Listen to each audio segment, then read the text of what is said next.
Hey guys, this is Wolf of Dimensions coming back at you with another great video. Of course, hosting this beautiful show is D-Man 1954. Please make yourself known. Hey everyone.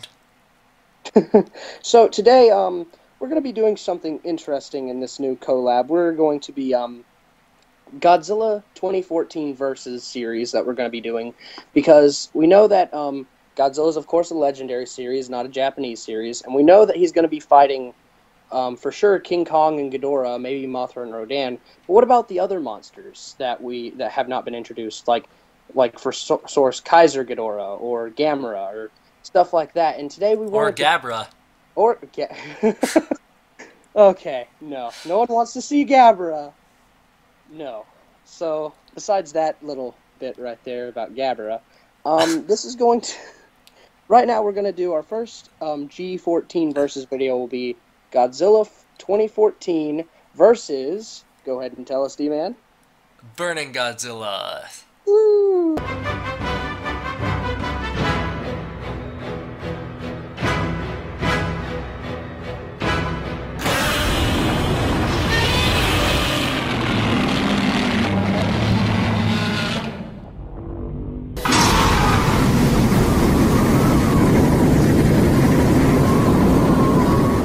Well, there's an important reason for this. A, size, because there's not really. It's the closest Godzilla in size to 2014 besides Shin Godzilla, and we've already got things planned for that little fiasco, our own individual stuff. So, so right now that's going to be our first versus series, and A size, B power, because 2014 is extremely powerful for its size and its body, and it's just more powerful than most of the Godzillas. So D-Man, what points do you have to make on this fight?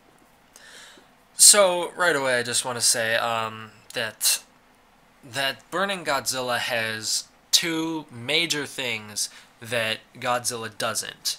Number one is Burning Godzilla has the atomic pulse, and the atomic pulse is just where he shoots out basically like a force field of atomic energy.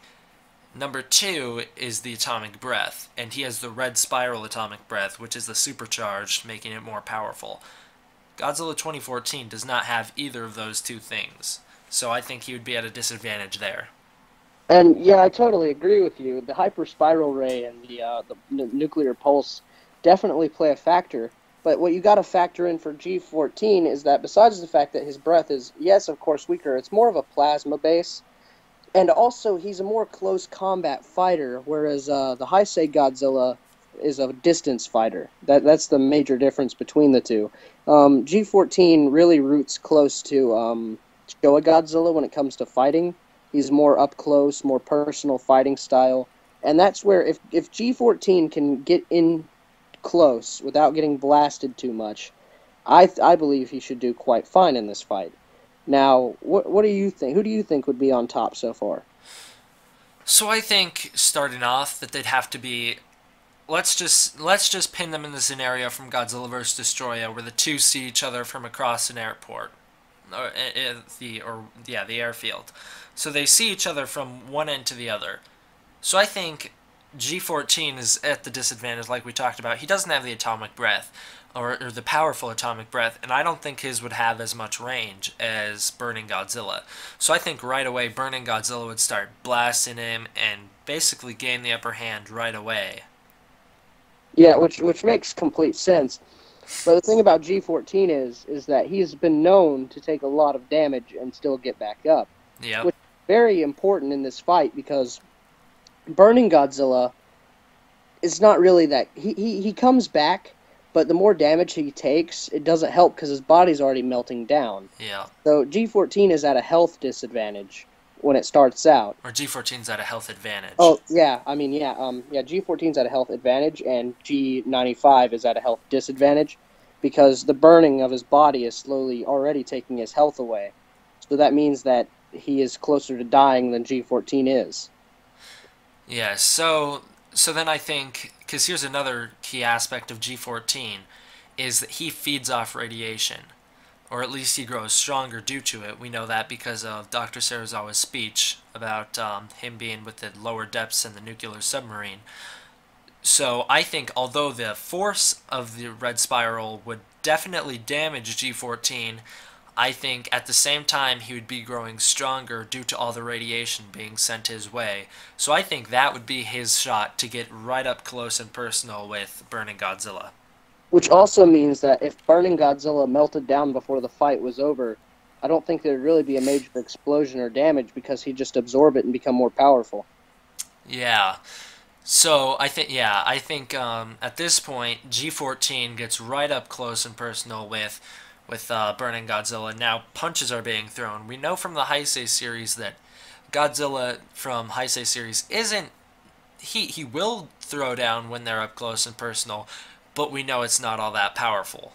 Well, you see, there's actually one punch in Godzilla vs. Destroya, which is powerful because he knocks a good enough portion to make Destroya bleed or spit blood, and that could possibly be because Destroya doesn't have the best outer shell for other monsters. I don't think we have a full enough thing for that, but yeah, Godzilla's 95's reach with his arms is not the best. Uh-uh. So it's really going to depend on his tail. But G14 has very much symbolized that his tail is probably way more powerful. Yeah, so I think at this point G14 would basically gain the upper hand, forcing Burning Godzilla to resort to basically his last resort and start using the atomic pulse, which, as we can see in the movie, hurts him to use. So I think he would start shooting that thing out, trying to knock G14 away. But like I said, I think this would just make him stronger. Yeah, and I think that as he uses nuclear pulse, I think his body would start actually melting down. Yeah. And I don't feel like there would be a decided fully victor. I truly believe that 95 would melt down before there had a chance for 14 to finish him. Yep. Because they're both so powerful that the fight would go on too long for Godzilla's body to last. Yeah, so that one's yeah, it is kind of undecided, but at the end of the day, I think G14 would be the one standing afterward. And he even proclaims his throne of being the guardian of Earth by stopping the explosion. Yep. Balancing nature's order. Which makes it that nature still has its own balance, but at the same time, both Godzillas put up a major fight, and I'm not really surprised that G14 came out on full top because again, 95 wouldn't have had long to fight. Even if it would have started on the first day when he started melting down, the fight probably could have lasted that long. Yeah. Cuz we know that the Heisei Godzilla is very, very strong. He took down Ghidorah, Mecha King Ghidorah, sort of. He was able to fight two full-grown Mothras, even though he did somewhat lose to them. He killed one of them. Yeah, he killed Batra, and then Mothra left to go stop the meteor. He fought Space Godzilla, which was a physically stronger foe than him. Mentally stronger too, I think. Mm-hmm. Well, and Destroya. Destroya to me is the deciding factor. Yeah, Destroya cuts him up. We see Godzilla just spewing blood in that movie. Not to the extent of Godzilla vs. Mechagodzilla, the original, but we do see blood come out whenever Destroya uses his spike on the top of his head. So I do think it would be a very, very close fight, and I think Burning Godzilla would want to die because I don't think he wants to live with that pain anymore. Well, you see, what he wanted was for his he wanted Junior to pass on. Is literally he wanted Junior to live in the process, and that was the only reason he even fought Destroya.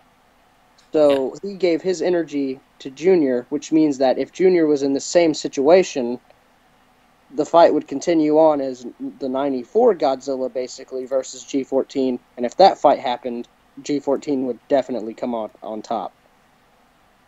Yeah. So, yeah, I think that this is a good starter. Now, we might have longer ones in the future, but we wanted a decent size, not too crazy. opening for this series, so people can get a good feel of it. You know, just get a good taste of what we're going to be supplying. Sound good to you? Yeah, and I just want to make something clear really fast, just for anyone who's upset about the outcome that we decided on.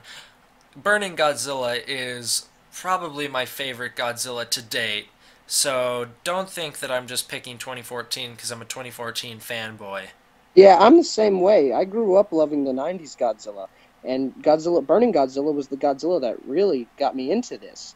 But in the end of the day, he died the same way he did with Destroya.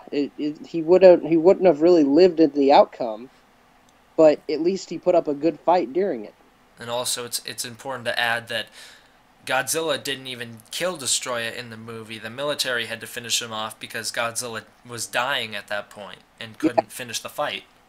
yeah. So literally, our outcome is about as equal as Godzilla versus Destroya, except it probably had more equal fighting grounds. So, Yeah. thank you guys for watching. Like, comment, subscribe, especially the D-Man here. Puts out great stuff. Any last words you have to say? No, just thank you all for watching. D-Man out. Wolf out. See you guys.